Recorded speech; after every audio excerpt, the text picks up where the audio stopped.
मैं राजेश बिलगैया, प्रवक्ता जीव विज्ञान, विपिन बिहारी इंटर कॉलेज। आज दोस्तों मैं इंटरमीडिएट 12th क्लास के लिए पहली यूनिट के बारे में, जिसे आप जनन कहते हैं, उसके बारे में आपसे चर्चा करूंगा। तो सबसे पहले जनन यानी कि रिप्रोडक्शन। रिप्रोडक्शन का मतलब क्या है? हम अपने जैसी संतति को उत्पन्न करें, जो कि प्रत्येक जीव का एक विशेष लक्षण है। यानी जनन को हम सजीवों का एक विशेष लक्षण मान सकते हैं, अपने जैसी संतति उत्पन्न करना। हाँ, यहां कुछ अपवाद भी हैं। ऐसे कुछ लोग हैं जो कभी जनन करते ही नहीं। इसी वजह से जनन को हम सजीवों का एक विशेष लक्षण नहीं कह सकते। अब आप कहेंगे ऐसे कौन से जीव हैं जो कभी जनन नहीं करते? तो आपने देखा होगा सबसे पहले म्यूल, जिसे आप खच्चर कहते हैं, जो कभी जनन नहीं करता, जो अपने जैसे संतति उत्पन्न नहीं करता। या आपने देखा होगा वर्कर बीज, श्रमिक, जो श्रमिक मधुमक्खी हैं, वे भी अपने जीवन काल में कभी जनन नहीं करते हैं। म्यूल के बारे में जरूर मैं आपको बताऊंगा, ये म्यूल बनता कैसे है, खच्चर बनता कैसे है। तो खच्चर बनने के लिए आप ये देखिए, एक मादा हॉर्स का क्रॉस जब एक नर एस यानी गधे से होता है, एक मादा हॉर्स का जन्म क्रॉस किसी नर एस से होता है, तो म्यूल की उत्पत्ति होती है। किसकी उत्पत्ति होती है? म्यूल की, जो आगे अपनी संतति नहीं बना सकता। यानी निश्चित तौर पर रिप्रोडक्शन को हम सजीवों का एक विशेष लक्षण नहीं कह सकते। लेकिन हमारी ये यूनिट पहली जनन है, तो हमें इसके बारे में चर्चा करना है। जनन दो प्रकार का। नंबर 1 अलैंगिक जनन, नंबर 2 लैंगिक जनन। अलैंगिक जनन और लैंगिक जनन। ये अलैंगिक जनन क्या है? इसमें केवल एक ही पेरेंट की भागीदारी होती है। वही यहां नर है और वही यहां मादा है। यानी ये जनन यूनिपेरेंटल है, और इस जनन से जो संतति उत्पन्न होगी, हम उसे क्लोन कहते हैं। क्या कहते हैं? हम उसे क्लोन कहते हैं। अब ये क्लोन क्या है? ऐसा बच्चा जो अपने पेरेंट्स के कार्बन कॉपी हो, माने बाहरी रूप से और आंतरिक रूप से, माने मार्फोलॉजिकली और जेनेटिकली बिल्कुल अपने पेरेंट के आइडेंटिकल हो, हम उस बच्चे को क्लोन कहते हैं।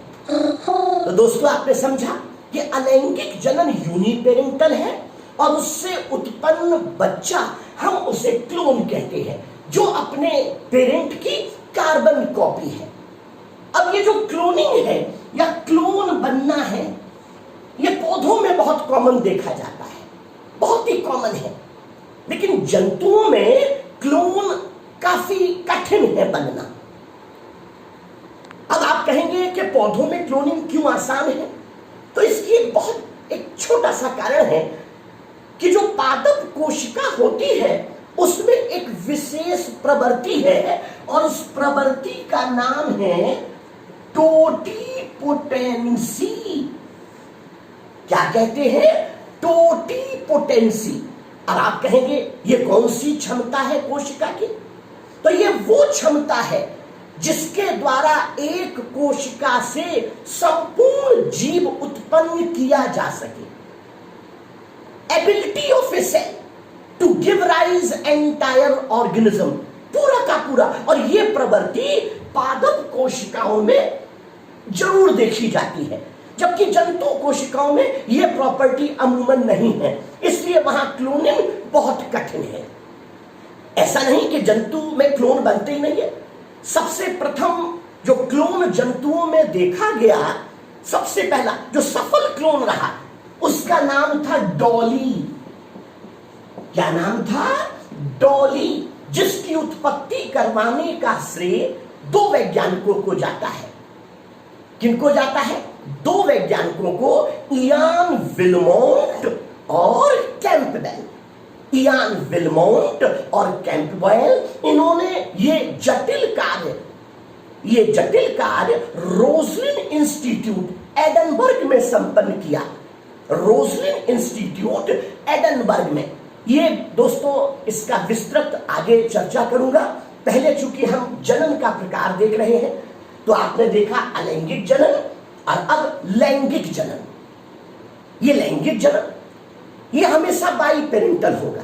इसमें एक जनक नर होगा और दूसरा मादा, यानी ये बाइपेरेंटल है।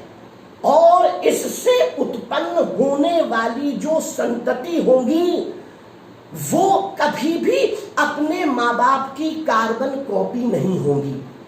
वे निश्चित तौर पर विभिन्नताएं लेकर जन्म लेंगी और ये विभिन्नताएं ही जैव विकास का मूल है।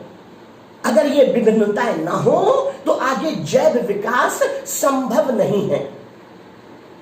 अब आप कहेंगे कि लैंगिक और अलैंगिक जनन में कौन बेहतर है? तो निश्चित तौर पर लैंगिक जनन। क्यों? ये विभिन्नताएं लेकर आता है। अगर ये विभिन्नताएं ना होती, इन विभिन्नताओं की वजह से जीवों का सरवाइव करना, जीवित रहने के चांसेस भी बढ़ जाते हैं। क्यों? वे फ्लेक्सिबल ज्यादा हो जाते हैं। भाई अलैंगिक जन्म से विभिन्नताएं आती ही नहीं है, तो निश्चित तौर पर लैंगिक जनन श्रेष्ठ है अलैंगिक जनन से। और ये वो रॉ मटेरियल भी देता है जिससे आगे जैव विकास होता है।